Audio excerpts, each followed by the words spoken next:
നമസ്കാരം. റാഫ് ഫുട്ബോളിലേക്ക് എവർക്കും സ്വാഗതം. ഫിഫ വേൾഡ് കപ്പിൽ ബ്രസീലും നോർവേയും തമ്മിൽ ഏറ്റുമുട്ടാൻ പോവുകയാണല്ലോ. അപ്പോൾ അതുമായി ബന്ധപ്പെട്ടുകൊണ്ട് എല്ലാവരും ചർച്ച ചെയ്യുന്നൊരു കാര്യം ഏർലിംഗ് ഹാലൻഡിനെ എങ്ങനെ പൂട്ടും ബ്രസീൽ എന്നുള്ളതാണ്. ഗബ്രിയേൽ മെഗല്ലസിനെ വെച്ച് ഏർലിംഗ് ഹാലൻഡിനെ പൂട്ടുമോ, എന്താണ് പ്ലാൻ? ചോദ്യം കാർലോ ആഞ്ചലോട്ടിയോടാണ്. ഇന്നലെ പ്രീ മാച്ച് പ്രസ് കോൺഫറൻസിൽ ഹാലൻഡും ഗബ്രിയേൽ മെഗല്ലസും തമ്മിൽ നേർക്കുനേർ ഏറ്റുമുട്ടാൻ പോവുകയല്ലേ, എന്തെങ്കിലും സ്പെഷ്യൽ മാർക്കിങ് ഹാലൻഡിനെ തടയാൻ വേണ്ടിയിട്ട് ഉണ്ടാക്കുന്നുണ്ടോ, എന്തെങ്കിലും പ്രത്യേക സ്ട്രാറ്റജി ഉണ്ടോ? ആഞ്ചലോട്ടിയുടെ മറുപടി എല്ലാവർക്കും അറിയാം ഹാലൻഡ് ആരാണെന്ന്. ഞാൻ എൻ്റെ ഡിഫൻഡറോട് എക്സ്പ്ലെയിൻ ചെയ്ത് കൊടുക്കേണ്ട കാര്യമില്ല, ഗബ്രിയേൽ മെഗല്ലസിനെ എക്സ്പ്ലെയിൻ ചെയ്ത് കൊടുക്കേണ്ട കാര്യമില്ല എങ്ങനെ ഹാലൻഡിനെ തടയണം എന്നുള്ളത്. അവനറിയാം, നന്നായിട്ടറിയാം. എന്നേക്കാൾ നന്നായിട്ട് ഹാലൻഡിനെ എങ്ങനെ ഹാൻഡിൽ ചെയ്യണമെന്ന് ഗബ്രിയേൽ മെഗല്ലസിന് അറിയാം. കാരണം ഒരുപാട് തവണ ഹാലൻഡിനെതിരെ കളിച്ചിട്ടുള്ള ആളാണ് ഗബ്രിയേൽ മെഗല്ലസ്. അപ്പോൾ ഞങ്ങൾ ഫോക്കസ് ചെയ്യുന്ന കാര്യം എന്താണെന്ന് വെച്ചാൽ ഈ ഗെയിമിൽ മൊത്തത്തിൽ നല്ല രൂപത്തിൽ കാര്യങ്ങൾ ചെയ്യണം. അതിനുവേണ്ടി ഞങ്ങൾ പ്രിപ്പയർഡാണ്, ഇൻക്ലൂഡിങ് ഹാലൻഡ്സ് ക്യാരക്ടറിസ്റ്റിക്സ്. ഹാലൻഡിൻ്റെ ക്യാരക്ടറിസ്റ്റിക്സ് അടക്കം ഈ ഗെയിമിൽ ഞങ്ങൾക്കെതിരെ വന്നേക്കാവുന്ന വെല്ലുവിളികളൊക്കെ നേരിടാൻ ഞങ്ങൾ പ്രിപ്പയർഡാണ്. ഏതായാലും വളരെ വെരി വെരി ഡേഞ്ചറസ് സ്ട്രൈക്കറാണ് ഹാലൻഡ്.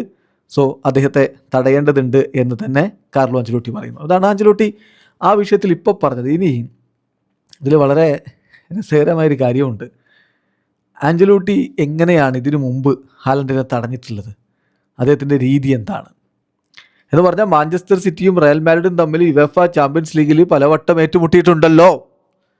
ഹാലൻഡിനെ തടയാൻ എന്താണ് അന്ന് ആഞ്ചലോട്ടി ചെയ്തത്? അതേ പരിപാടി ഇന്നും ഇറക്കുമെന്നാണ് പ്രതീക്ഷ. അന്ന് റൂഡിഗറെ ഏൽപ്പിച്ച പണി ഇന്ന് ഗബ്രിയേൽ മെഗല്ലസിനെ ഏൽപ്പിക്കും എന്നാണ് പ്രതീക്ഷിക്കുന്നത്. ബ്രസീൽ മാധ്യമം ഗ്ലോബോ അത് അനലൈസ് ചെയ്യുന്നുണ്ട്.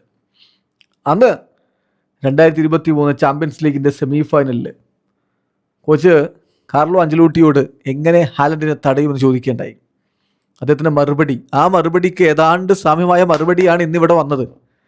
ഇന്നിപ്പോൾ പറഞ്ഞില്ലേ, ഹാലൻഡിൻ്റെ ക്യാരക്ടറിസ്റ്റിക്സ് അടക്കം നോർവേ ടീമിൽ നിന്ന് വരുന്ന വെല്ലുവിളികളെ തടയാൻ ഞങ്ങൾ പ്രിപ്പയർഡാണെന്ന് പറഞ്ഞില്ലേ, അതിന് സാമ്യമായ മറുപടിയാണ് അന്ന് പറഞ്ഞത്. അന്ന് പറഞ്ഞത് ഞങ്ങളുടെ ഗെയിം പ്ലാൻ എന്ന് പറഞ്ഞാൽ ഒരു സ്പെസിഫിക് പ്ലെയറെ തടയാൻ വേണ്ടി മാത്രമല്ല, എൻ്റെ ടീമിനെ എങ്ങനെ തടയണം എന്നുള്ളതാണ്.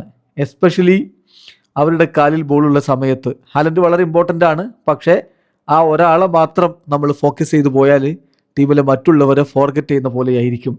ഹാലൻഡ് വളരെ ഡേഞ്ചറസ് ആണ്, ഇൻക്രെഡിബിളി ഇംപ്രസീവ് ആണ്. ഗോളടിക്കുന്ന കാര്യത്തിൽ ഹാലൻഡിനെ കുറിച്ച് മാത്രം നമ്മൾ സംസാരിച്ചു കഴിഞ്ഞാൽ മറ്റ് താരങ്ങളെ നമുക്ക് ഒഴിവാക്കേണ്ടി വരും. പക്ഷേ അവരെ കൂടി നമ്മൾ പരിഗണിച്ച് അവർക്കെതിരെ കൂടി നമ്മൾ കാര്യങ്ങൾ ചെയ്യേണ്ടി വരും. ഞങ്ങളുടെ ഗെയിം പ്ലാൻ എന്ന് പറഞ്ഞാൽ not just to stop Haaland but to stop a team that seems unstoppable.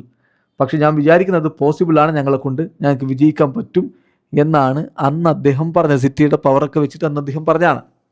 അന്ന് ആ കളിക്ക് ശേഷം ഇംഗ്ലീഷ് പ്രസ്, ഗാർഡിയനൊക്കെ അദ്ദേഹത്തിൻ്റെ ആ ഒരു തന്ത്രം വളരെ മികച്ചതായിരുന്നു എന്ന് വാഴ്ത്തി പാടുകയുണ്ടായി. കാരണം അന്ന് ഹാലൻഡിന് ഫിനിഷ് ചെയ്യാൻ മാത്രം ഒരുപാട് ബോളുകളൊന്നും ലഭിച്ചില്ല. ഇനി അഥവാ വല്ലപ്പോഴും ബോൾ കിട്ടിയാൽ തന്നെ റൂഡിഗർ മെയിൻലി ഫിസിക്കൽ ഡ്യുവൽസിൽ നോർവീജിയൻ താരത്തെ പൂട്ടിയിടുകയും ചെയ്തിട്ടുണ്ടായിരുന്നു. അന്ന് മത്സരം 1-1 സമനിലയായിരുന്നു. പിന്നെ രണ്ടാം പാദത്തിൽ റൂഡിഗർ ഉണ്ടായിരുന്നില്ല. അന്ന് 4-0 റയൽ മാഡ്രിഡ് തോൽക്കുകയും ചെയ്തിട്ടുണ്ട്. അപ്പോൾ എന്തായാലും ആദ്യ പാദത്തിൽ റൂഡിഗറെ വെച്ചുകൊണ്ട് ആഞ്ചലോട്ടി ചെയ്ത ആ പ്ലാൻ ഉണ്ടല്ലോ, ആ പ്ലാന് വളരെ വളരെ സക്സസ്ഫുൾ ആയിരുന്നു. അത് തന്നെയാണ് ഇപ്പോൾ അദ്ദേഹം ഇവിടെ പറയുമ്പോൾ നമുക്ക് കേൾക്കാൻ കഴിയുന്നത്. അതായത് ഹാലൻഡ് വളരെ ഡേഞ്ചറസ് സ്ട്രൈക്കറാണ്, പക്ഷേ ഹാലൻഡ് അടങ്ങുന്ന നോർവേയുടെ എല്ലാ ക്യാരക്ടറിസ്റ്റിക്കുകളും നേരിടാനുള്ള ഒരു പ്ലാനാണ് ഞങ്ങൾ ഉണ്ടാക്കിയിട്ടുള്ളത്, അതാണ് ഞങ്ങൾ പ്രിപ്പയർ ചെയ്തിട്ടുള്ളത്. ഗബ്രിയേലിന് അറിയാം എങ്ങനെ ഹാലൻഡിനെ കൈകാര്യം ചെയ്യണമെന്ന്. സോ അന്നത്തെ റൂഡിഗറായി മാറുമോ ഇന്ന് Gabriel? Just wait and see. Video അവസാനിക്കുന്ന ഫുട്ബോൾ ലോകത്തെ കൂടുതൽ വിശേഷങ്ങളുമായി റഫ്ലക്സ് ചെയ്തെത്താം.